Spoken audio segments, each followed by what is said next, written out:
اعوذ باللہ من الشیطان الرجیم بسم اللہ الرحمن الرحیم۔ عزیزان من، آج ستمبر 1983 کی 2 تاریخ ہے اور درس قرآن کریم کا آغاز سورہ الطلاق سے ہو رہا ہے، جو 65ویں سورت ہے، 65۔ سورت کے نام سے ہی یہ ظاہر ہے کہ اس میں طلاق کے متعلق کچھ احکامات دیے گئے ہیں۔ 2 ہی رکوع ہیں سورت میں، پہلا پورا رکوع اسی پر مشتمل ہے، جنہیں عائلی قوانین یا فیملی لاز کہا جاتا ہے، جن کا تعلق نکاح، طلاق وغیرہ سے ہے۔ یہ قرآن کریم کی مختلف آیات میں بکھرے ہوئے ہیں۔ زیادہ سورہ بقرہ میں ہیں، پھر سورہ نساء میں ہیں، انفرادی طور پہ 2 ایک اور جگہ بھی ہیں، اور اس صورت میں ایک پورے رکوع میں طلاق سے ہی متعلق اور عدت سے متعلق۔ یہ درس سامنے آئے گا تو یہ میرے لیے ممکن نہیں ہوگا کہ میں ان پورے قوانین کو آپ کے سامنے پیش کر سکوں۔ یہ میری کتاب ہے قرآنی قوانین، مختصر سی ہے، اس میں بھی سارے قوانین آئے ہوئے ہیں، اور مطالب الفرقان جو میری تفسیر ہے اس میں بھی یہ تمام احکام بھی آئے ہوئے ہیں اور عائلی قوانین بھی اس کے اندر درج ہیں۔ تو اگر انہیں قانون کی حیثیت سے آپ نے دیکھنا ہو تو وہ ان کتابوں میں آپ کو مل جائیں گے، یکجا ہوں گے، مرتب شکل کے اندر ہوں گے، لیکن یہاں جو چیز آئے گی وہ وہی ہوگی جو مثلا اس صورت میں ہمارے سامنے جو آیات آئیں گی میں وہی پیش کر سکوں گا۔ تو میں نے اس لیے یہ عرض کیا ہے کہ آپ کو معلوم ہو جائے کہ یہ قوانین کہاں سے ملیں گے۔ ان قوانین میں سب سے زیادہ جو چیز پریشانی کا باعث، مصیبت کا باعث، مشکل کا باعث ہو رہی ہے آج کل، وہ طلاق کے متعلق ہے۔ اور میرے ہاں جو استفسارات آتے ہیں یا جو احباب خود پوچھنے کے لیے آتے ہیں، بڑے پریشان، بہت زیادہ مضطرب، اور وہ مسئلہ سارا طلاق کا ہوتا ہے۔ جذباتی قوم ہے ہماری، غصے میں آ کے وہ ہر ایک کا یہی قصہ ہوتا ہے جو وہ آتے ہیں کہ یہ غصے میں آ کے ہم نے 3 دفعہ طلاق طلاق طلاق کہہ دی، تھوڑے سے وقت کے بعد غصہ ٹھنڈا پڑ گیا، اب اس کے بعد سوچ رہے ہیں کہ کیا کیا جائے۔ پہلے میں یہ عرض کر دوں کہ یہ طلاق طلاق طلاق سے طلاق پڑ گئی نہ تو یہ قرآن کے مطابق ہے، اور قرآن کو تو بہرحال معاف رکھیے گا، پوچھتا کون ہے آج کل۔ عجیب بات یہ ہے کہ یہ جو ملک میں رائج الوقت قانون ہے، وہ جنہیں میں نے عائلی قوانین کہا، جو صدر ایوب مرحوم کے زمانے میں نافذ ہوئے اور وہ آج تک نافذ العمل ہیں، ان میں بھی جو طریقہ بتایا گیا ہے طلاق کا، وہ یہ نہیں ہے کہ کسی نے اپنے گھر میں بیٹھ کر طلاق طلاق طلاق 3 دفعہ کہہ دیا تو اب وہ بیوی اس پر حرام ہو گئی، دوبارہ نکاح آپس میں کر نہیں سکتے۔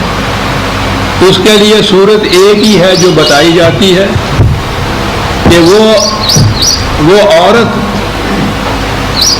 جس نے اس غصے کا بھی مظاہرہ بیچاری نے نہیں کیا، وہ کچھ نہیں، یہ سارا کچھ طیش میں، غصے میں، حماقت میں، یہ جو کچھ ہے یہ میاں صاحب نے فرما دیا 3 دفعہ، اور سزا بھگتنی پڑ رہی ہے اس مظلوم اور معصوم کو، اور وہ سزا اتنی ہے کہ اس سے بہتر یہ ہے، وہ عورتیں کہتی ہیں کہ ہمیں پھانسی دے دی جائے، ہمیں یہ گوارا نہیں۔ سزا یہ ہے، آپ کے ہاں یہ شریعت بتائی جاتی ہے کہ وہ کسی غیر مرد سے شادی کرے۔ میری بیٹیاں اور بہنیں ہیں، میں الفاظ مشکل ہیں کیا استعمال کروں، ان کے ہاں یہ ہے کہ صرف نکاح ہی نہیں ہے بلکہ ایک رات کی ہم بستری بھی کرے، دوسری صبح کو یہ شخص انہیں طلاق دے اس کو، اور پھر اس کے بعد یہ عدت گزارے اور پھر وہ پہلے خاوند سے دوبارہ شادی کر سکتی ہے۔ ایک باعصمت خاتون کے لیے کوئی کم سزا نہیں، اسے یہ حلالہ کہتے ہیں۔ ایسے کیسز بھی ہمارے ہاں آئے کہ کسی نے یہ مرتے بھرتے یہ کر بھی لیا ہے، اور وہ عام طور پہ یہ خود یہی مولوی صاحبان ہی اپنے آپ کو پیش کر دیتے ہیں، اور یہ ہوا نکاح ہو گیا باقاعدہ سب کچھ، اب دوسری صبح وہ طلاق نہیں دیتے، کوئی مجبوری نہیں کر سکتا ان کو۔ اب میں انہیں بتاتا ہوں، وہ آتے ہیں کہ صاحب قرآن کی روح سے بتائیے کیا کیا جائے، تو میں بتاتا ہوں کہ بھائی قرآن کا تو قانون نافذ ہے نہیں، مروجہ قانون جو ہے رائج الوقت حکومت کا قانون موجود ہے، اس میں یہ چیز لکھی ہوئی ہے کہ طلاق کا طریقہ کیا ہے، اور وہ ملتا جلتا ہے قرآن کے طریقے سے، اور وہ یہ ہے کہ اگر ارادہ کرنا ہو یہ طلاق کا تو وہ ایک حکومت کی طرف سے مصالحتی کونسل بنی ہوتی ہے، وہ جو اپنے علاقے کا غالباً وہ کونسلر ہوتا ہے، وہ اس کا چیئرمین ہوتا ہے، بہرحال وہ کونسل ہے، اس کو درخواست دینی پڑتی ہے، مرد کا ارادہ ہو تو اسے بھی اور عورت کا ارادہ ہو تو اسے بھی درخواست دینی پڑتی ہے۔ پھر وہ کونسل کوشش کرتی ہے 90 دن کے اندر اندر ان میں مصالحت کرانے کی، اگر مصالحت نہ ہو سکے تو پھر وہ فیصلہ یہ دیتی ہے کہ مصالحت نہیں ہو سکی، اس لیے ان میں اب علیحدگی ہو جانی چاہیے، یہ سٹیج ہے جس پہ طلاق ہوتی ہے، اور یہ وہ طلاق بھی نہیں ہے کہ اس کے بعد اس متعلقہ کو کسی دوسرے مرد کے ساتھ شادی کرنا پڑے اور پھر اس کے بعد وہ طلاق دے اور یہ واپس آئے، یہ بھی اس میں نہیں ہوتا، وہ عدت کے دوران آپ واپس آ جائیں، ایک دوسرے کے ساتھ رجوع کر لیں، عدت کے بعد وہ شادی کر لیں تو بالکل ٹھیک ہوتا ہے۔ یہ طریقہ رائج الوقت قانون میں بھی موجود ہے۔ اب دقت دیکھیے ہمارے ہاں کی، رائج الوقت قانون کے مطابق یہ کہتے ہیں طلاق کہنے والے کے ساتھ یہ طلاق تو نہیں ہوئی، حکومت کا قانون بھی یہ ہے، تو وہ کہتے ہیں کہ شریعت کا قانون جو ہے وہ بالا ہے مسلمان کے لیے حکومت کے اس قانون سے۔ قانون بالا کیسے ہوتا ہے اس کو تو چھوڑیے کہ عدالت کیا کہے گی، اس کے لیے سزا دے دے گی، معاشرے کے اندر جب یہ مولوی صاحب یا مسجد کا وہ ملا یہ کہہ دے کہ اب ان پہ طلاق پڑ گئی، یہ بیوی اس پہ حرام ہو گئی معاشرے میں، تو ہر شخص یہ کہے گا، اگر وہ پھر میاں بیوی ہیں وہ کہے گا کہ یہ معاف رکھیے گا کہ حرام کاری کر رہے ہیں، اس کی اولاد کو بولے تو زنا کہتے ہیں، یہ پھر اولاد حرام کی قرار دیتے ہیں، تو معاشرے میں انہوں نے رہنا ہے، یہ کیسے برداشت کیا جائے؟ ہر شخص انگلی اٹھا کے کہے گا کہ بیوی پہ طلاق پڑ گئی ہوئی ہے، یا بیوی کو کہے کہ اس پہ طلاق پڑ گئی ہوئی ہے اور یہ پھر آپس میں اسی طرح سے زنا شوئی کے تعلقات قائم کیے ہوئے ہیں، یہ نہیں معاف رکھیے گا، وہ تو اس کو زنا کہتے ہیں۔ اور اگلی بات یہ کہ ان کی اس اولاد کو اس کے بعد جو ہے اس کو جائز اولاد نہیں قرار دیتے، اس کا کیا علاج؟ قرآن کے تو خلاف تھا ہی، رائج الوقت قانون کے بھی خلاف ہے، لیکن معاشرے میں جو چیز کیفیت پیدا ہوتی ہے اس کا کیا علاج؟ وہ تو اسی کے مصر ہوتا ہے معاشرہ کہ وہی صاحب 3 دفعہ کہہ دی گئی، اب اس کے بعد اس سے جھوٹ بلوایا جاتا ہے کہ کہو 3 دفعہ نہیں، یہ بھی مذاق موازنہ فرماؤ کہ وہ جو 3 دفعہ ہے نا، 1 2 پتہ کہاں ہوا کرتا ہے یہ جی، وہ پھر یہ ہوتا ہے کہ وہ 3 کیا تھا تو پھر اسے کہتے ہیں کہنے نہیں 2 دفعہ کہا تھا میں نے، جان چھوٹے بولو جھوٹ، وہ گواہ لے آتے ہیں کہ نہیں صاحب 3 دفعہ کہا تھا، یعنی آپ سوچئے کہ کس مصیبت میں معاشرہ پھنسا ہوا ہے، یہ کیا ہے؟ کبھی غور نہیں کیا کسی نے اس پہ؟ یہ سارے قوانین یہ جن کا میں اب ذکر کر رہا ہوں ابھی، طلاق کا ہی، یہ حلالے کا بھی، نکاح کے بھی، وہ بچوں کی شادی، 6 مہینے کی بچیوں کی شادی، یہ سارے قوانین جو تھے یہ آپ کے ہاں کے ملوکیت کے زمانے میں یہ بنے تھے۔ وہ مملکتیں ختم ہوئیں، وہ حکومتیں ختم ہوئیں، وہ سلاطین نہ باقی رہے، جنہوں نے قوانین بنائے تھے وہ باقی نہ رہے، وہ سب کچھ چلا گیا۔ یہ ان کے بنائے ہوئے قوانین جو انہوں نے اسلامی قرار دے دیے یہ قیامت تک کے لیے چل رہے ہیں، یعنی وہ بلا، وہ مصیبت، وہ عذاب ہمارے سر پہ اوپر مسلط ہے۔ جب بھی کوئی ملوکیت اس قسم کے قوانین وہ خود بنائے، وہ ملوکیت تو چلی جاتی ہے اس کے بعد، لیکن یہ سب کچھ اس کے بعد چھوڑ جاتی ہے۔ اب ان قوانین کو کوئی بدل نہیں سکتا۔ یہ جو آپ کے ہاں اب کہا جاتا ہے کہ نئے شرعی قوانین رائج ہوں گے، یہ نئے رائج ہونے والی بات نہیں ہے۔ یہی ان کو فقہ کے قوانین کہتے ہیں۔ یہی فقہی قوانین جو ہے ان کو اب نئے سرے سے اسلامی قوانین جو ہے یہ نام دیا جا رہا ہے۔ اس کے بعد اب ان کو ایک نیا لیز مل گیا، زندگی کا پٹا جسے آپ کہیے۔ اب اس کے بعد یہ پتہ نہیں کب تک یہ چلیں گے، پھر یہ کس طرح۔ قوموں پہ جب عذاب آتا ہے تو اس کی کچھ مدت کم نہیں ہوتی، صدیوں میں گنے جاتے ہیں اس کے ایک ایک دن۔ 1000 سال سے تو ہم یہ عذاب بھگتتے چلے آ رہے تھے، ابھی پتہ نہیں کہ کب تک بھگتنا ہے ہم نے۔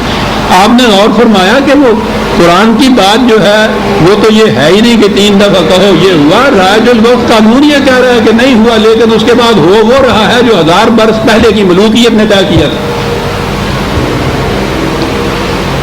ملوکیت اگر اسلام کا نام نہ ساتھ لے تو اس کے احکام وقتی ہوتے ہیں، وہ ختم ہوئی، احکام بھی گئے۔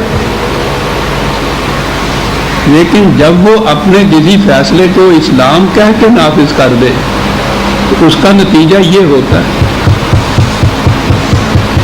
وہ بھی دھڑا دھڑ 1 2 3 4 تک شادیاں، 1 2 3 کہا تو طلاق، 6 مہینے کی بچیوں کے بیاہ شادیاں، عورت کو کوئی حق حاصل نہیں ہے۔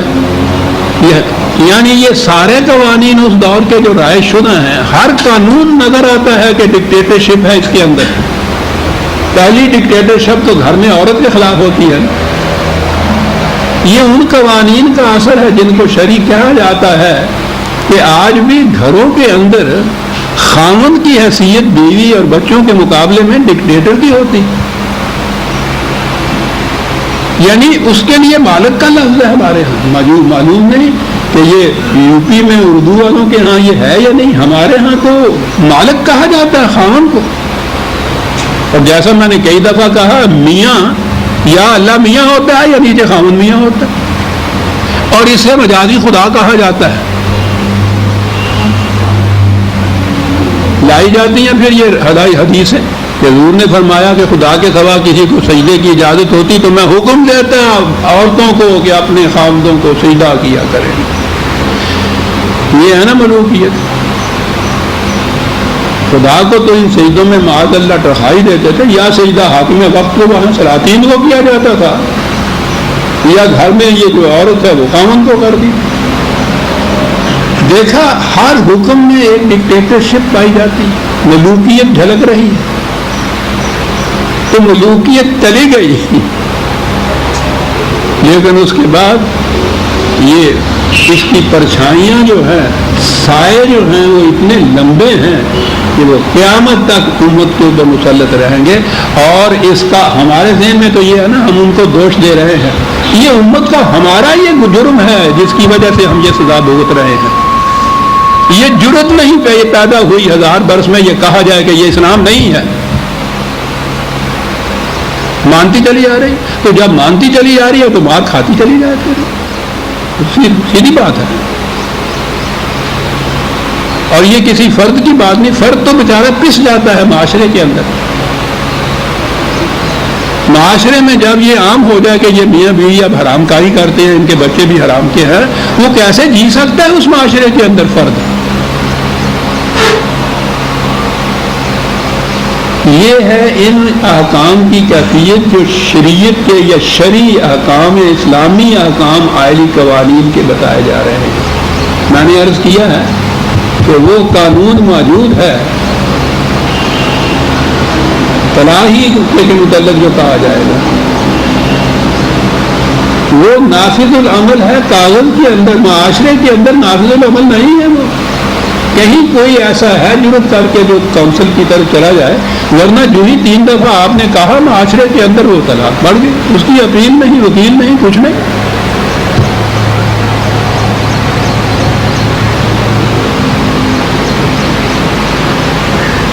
تو میں یہ عرض کر دوں، اگر کسی میں بہرحال یہ ضرورت ہو، میرے یہاں تو جو آتے ہیں وہ بھی بات جو بیان کرتے ہیں، خاص طور پہ خواتین آتی ہیں میری بیٹیاں اور بہنیں، ہوتا یہ ہے کہ پھر وہ بھی رو رہی ہوتی ہیں، میں بھی رو رہا ہوتا ہوں۔ کیا حل بتاؤں ان کو؟ یہاں سے نکل جاؤ، یہاں سے چلے جاؤ، یہاں سے۔ جن حالات میں حضرت مریم علیہ السلام اور ان کے خاوند نے مجبور ہو گئے تھے معاشرے کو چھوڑنے کے لیے، 30 سال تک مصر میں جا کے زندگی گزاری انہی کے ہاتھوں۔ یہی جو مذہبی پیشوائیت تھی، جنہوں نے کہا تھا کہ نکاح ناجائز ہے، یہ ہوتا ہے معاشرے کا اثر۔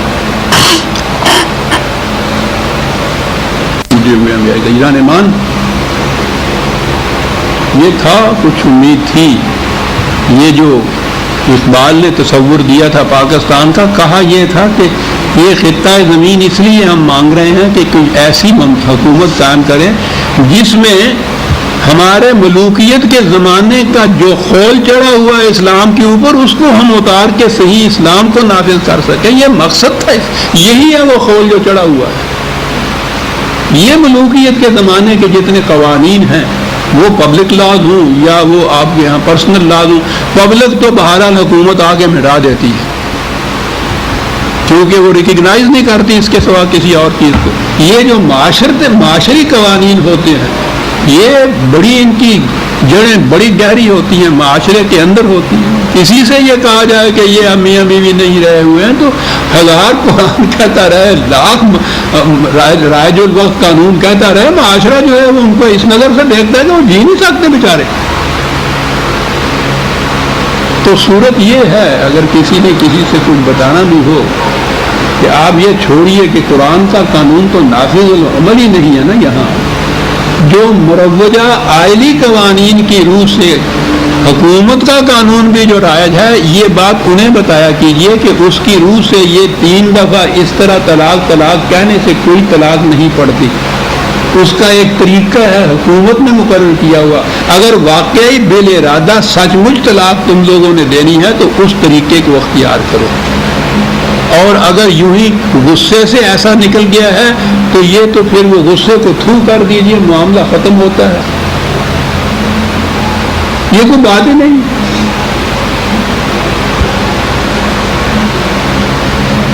تو میں پھر عرض کروں گا کہ ٹھیک ہے، آپ یہ ان کو مشورہ تو دے دیں گے، معاشرے کے اندر جب انگلیاں اٹھیں گی اسے کون برداشت کر سکے؟ اگر ان میں ہمت ہے تو یہ کریں، معاشرہ نہیں کرنے دیتے۔ معاشرہ خود کچھ بھی ویسے نہ کہے۔ یہ جو حضرات بیٹھے ہوئے ہیں نا، ان قوانین کے محافظ ہزارہ دار، یہ ہیں جو معاشرے کے اندر اس قسم کی چکوند چھوڑتے ہیں کہ نہیں، شریعت حقہ کی روح سے یہ طلاق پڑ گئی ہے، اب یہ میاں بیوی نہیں رہ سکتے۔ جب شریعت حقہ کی روح سے یہ ہو جاتا ہے تو پھر کیا کہا جا سکتا ہے؟ قرآن کی پہلی آیت ہے یہ، سورہ طلاق پہلی ہے، یا ایھا النبی اذا طلقتم النساء فطلقوهن لعدتهن۔ آیت کے پہلے 2 لفظوں میں سارا طریقہ بتا دیا۔ کیا اعجاز ہے اس کا سر!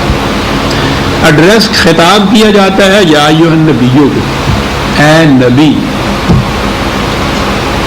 اور آگے ہے طلقتم النساء، جمع کا صیغہ، نبی تو واحد کا صیغہ ہے۔ ہونا تو یہ چاہیے تھا نا کہ اے نبی جب تو طلاق دے اپنی بیوی کو یا اپنی عورت کو تو یہ کرو، یہ تو طریقہ یہ تھا۔ یہ کیا ہے کہ ایڈریس کیا جاتا ہے نبی کو، اور اس کے بعد کہا جاتا ہے کہ جب تم عورتوں کو طلاق دو تو پھر یہ چیز کرو۔ یہ تم کون ہے؟ نبی نے تو کسی اپنی بیوی کو طلاق نہیں دی، صیغہ جمع کا تم آ رہا ہے، تو یہی تو پتہ چل گیا کہ تم نے جو طلاق دینی ہے اس کا فیصلہ اے نبی تم نے کرنا. انہوں نے جو طلاق دینی ہے اس کا فیصلہ نبی نے کرنا ہے. تو میں نے کہا تھا نا کہ رائج الوقت قانون جو ہیں وہ بہرحال پھر بھی قرآن سے قریب ہیں، کیونکہ اس میں یہ ہے کہ یہ آپس میں میاں بیوی گھر میں بیٹھ کے یہ نہیں بات کر سکتے کہ اس نے طلاق کہا اور سپریشن اور طلاق ہو گئی. اس کا فیصلہ قرآن نے اس کے متعلق سورہ نساء کی آیت 35 میں 4/35 طریقہ بتایا ہے کہ اگر تم میں کسی معاملے میں میاں بیوی میں اختلاف ہو جائے، کشیدگی ہو جائے، تو اس کا طریقہ یہ ہے کہ ایک ثالث میاں کے یعنی خاوند کے خاندان سے، ایک ثالث بیوی کے خاندان سے یہ حکومت کا نمائندہ مقرر کرے، یہ ثالثوں کا بورڈ بیٹھے، وہ مصالحت کی کوشش کرے ان میں. اگر یہ کوشش ناکام رہ جائے اور وہ اس نتیجے پہ پہنچے کہ یہ نباہ نہیں ہو سکتا قرآن کے الفاظ میں کہ یہ خدا کی حدود کو قائم نہیں رکھ سکتے، کیا بات ہے، تو پھر وہ یہ فیصلہ دے دے کہ ہاں بھائی اب یہ چیز طلاق کی ہوگی. یہ طریقہ ہے قرآن کا، اور ملتا جلتا ہی یہ طریقہ ہے یہ جو رائج الوقت قانون ہے فیملی لاء کا. تقریباً 61-62 میں وہ طے ہوئے تھے، اس وقت سے یہ ہمارے مولوی صاحبان ان کے پیچھے لگے ہوئے ہیں. روز یہ ہوتا ہے کہ انہیں منسوخ کرو، انہیں منسوخ کرو، کیونکہ وہ جو ڈکٹیٹرشپ عورتوں کے اوپر بیویوں پہ قائم ہے نا، اس سے کچھ تھوڑی سی اس میں ڈھیل آ جاتی ہے. اور وہ جو پنجہ ہوتا ہے وہ تو ڈھیلا نہیں کرتا. یہ عورتیں بیچاری لاکھ کھینچتی رہیں. وہ اقبال نے تو فرنگ کے لیے کہا تھا، لیکن یہ تو ہارش باز یا شکرا جسے کہتے ہیں، ترا نادا امید غم گساری حاج افرنگ است. افرنگ ہی کہتا تھا نا وہ تو جابر، کیا افرنگ سے تجھے امید غم گساری ہے. دل شاہی نمی سوزت باں سیدے کے در چنگ است. باز کے پنجے میں چڑیا آ جائے تو لاکھ چیچی کرے وہ نہیں چھوڑتا. یہ امید رکھنی باز سے اس چڑیا کی کہ میں چیچی کروں گی تو مجھے چھوڑ دے گا، وہ کہتا حماقت ہے. کبھی کوئی باز اس چڑیا کو نہیں چھوڑ سکتا جو اس کے پنجے میں آ جاتی. تاریخ اس کی شہادت دیتی ہے. وہ کسی سفیر اور کسی دائرے کے اندر باز اور چڑیا ہو نہیں چھوڑتا.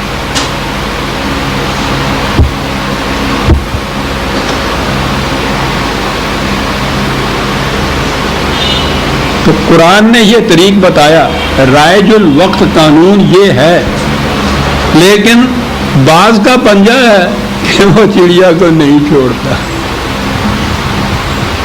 اذا طلقتم النساء اجاز ہے قرآن کا عزیزان من.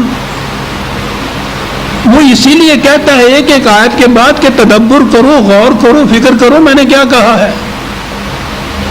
یا ایھا النبی اذا طلقتم النساء، اگر یہ طلاق کا مسئلہ میاں بیوی کا آپس میں گھر میں طے کرنے کا ہوتا تو اذا طلقتم النساء والی بات ہو، یہاں سے شروع کرنی تھی بات کہ اے جماعت مومنین، اے مسلمانوں، اے مومنین، اگر جب تم طلاق کر دو اپنے ہاں تو پھر آگے کرو. بات تو یوں ہونی چاہیے تھی. یہ یا ایھا النبی کیسے آگے نہیں؟ جیسا میں نے عرض کیا ہے کہ یہ طلاق کے حکام نبی پہ تو آئے ہی نہیں تھے، حضور نے تو طلاق ہی کسی کو نہیں دی. یہاں ایڈریس کیا جاتا ہے یہ نبی ہے سربراہ اس ثالث بورڈ کا جو قرآن نے تجویز کیا ہوا ہے. نبی سے مراد ہے یہی حکومت کا سربراہ، نمائندہ، صاحب اقتدار، صاحب اختیار. اب حضور کے بعد اسلامی مملکت میں جو بھی صاحب اختیار ہوگا وہ یا ایھا النبی کے جگہ آ جائے گا.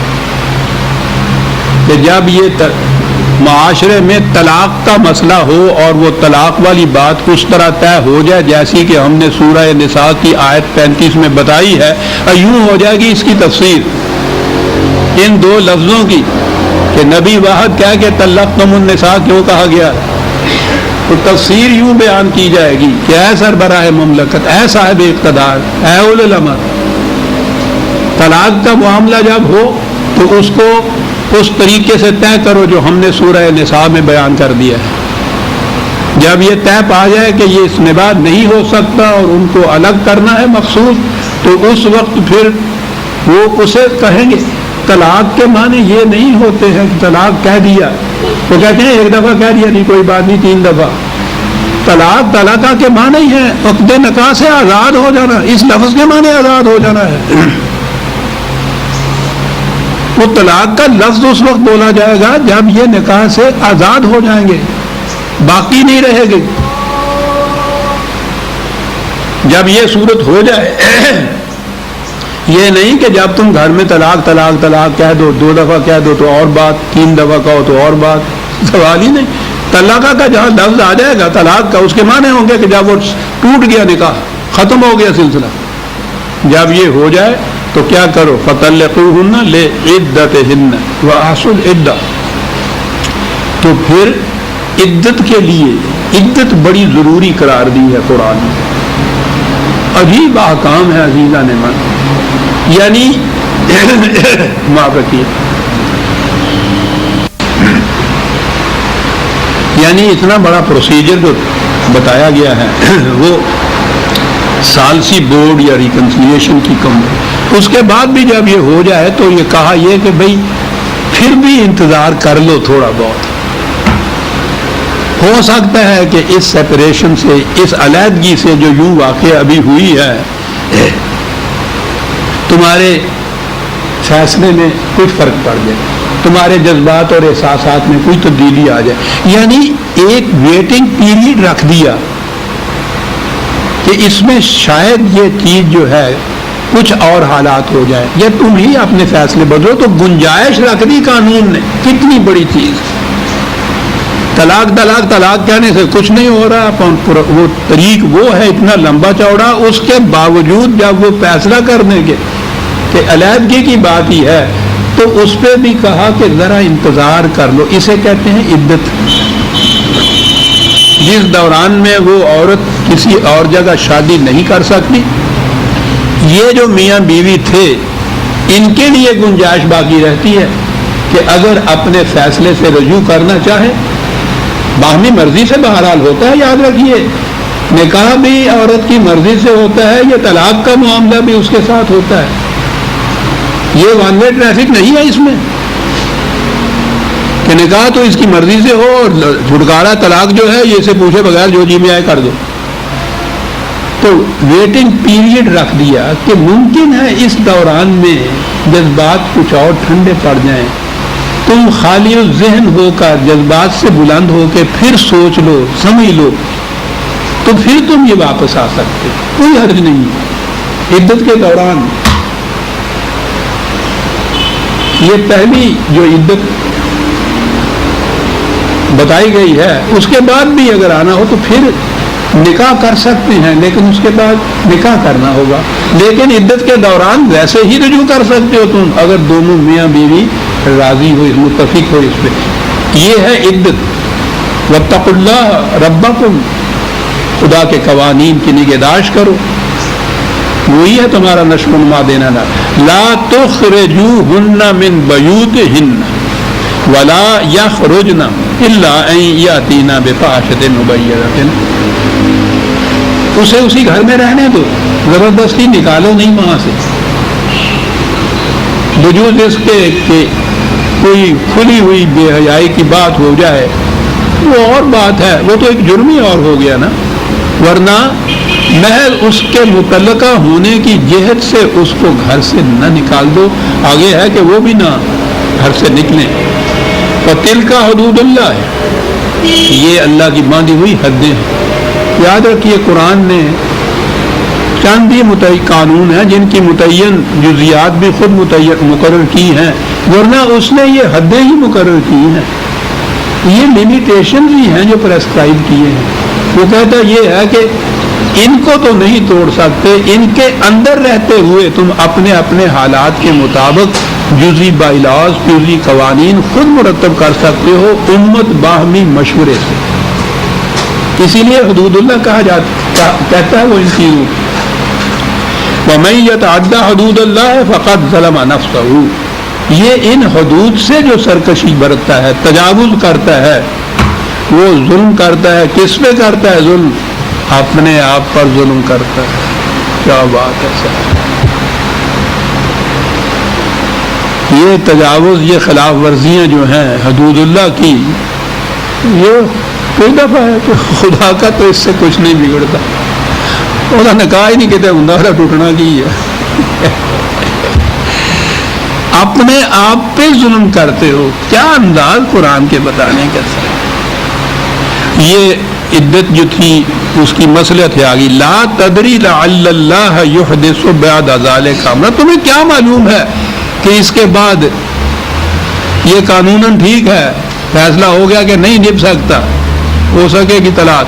ممکن ہے اس دوران میں کوئی اور ان ایکسپیکٹڈ غیر متوقع حالات ہو جائیں، تمہارے جذبات و احساسات میں کوئی تبدیلی آ جائے، تم اپنا فیصلہ بدلنا چاہو. گنجائش رکھی، یہ کہہ کے گنجائش رکھی کہ تمہیں کیا معلوم ہے، اور یہ کسی کو معلوم نہیں ہو سکتا. خود اس میاں بیوی کو بھی نہیں معلوم ہو سکتا کہ کل کو کیا حالات پیدا ہو جائے. کیا بات ہے. فَإِذَا بَلَغْنَا أَجَلَهُنَّ فَأَمْسِكُوهُنَّ بِمَعْرُوفٍ أَوْ فَارِقُوهُنَّ بِمَعْرُوفٍ. یہ ویٹنگ پیریڈ عدت کا جو ہے، جب یہ ختم ہونے کو آئے تو اس وقت، پھر اس وقت یہ فیصلہ کرو آخری کہ الگ ہو جانا ہے یا ساتھ رہنا ہے. دونوں کے متعلق کہا بِمَعْرُوفٍ، اس طریق کے مطابق جو قرآن ریکگنائز کرتا ہے کہ ٹھیک ہے. اور اس نے بتایا ہے کیا طریقہ ہے.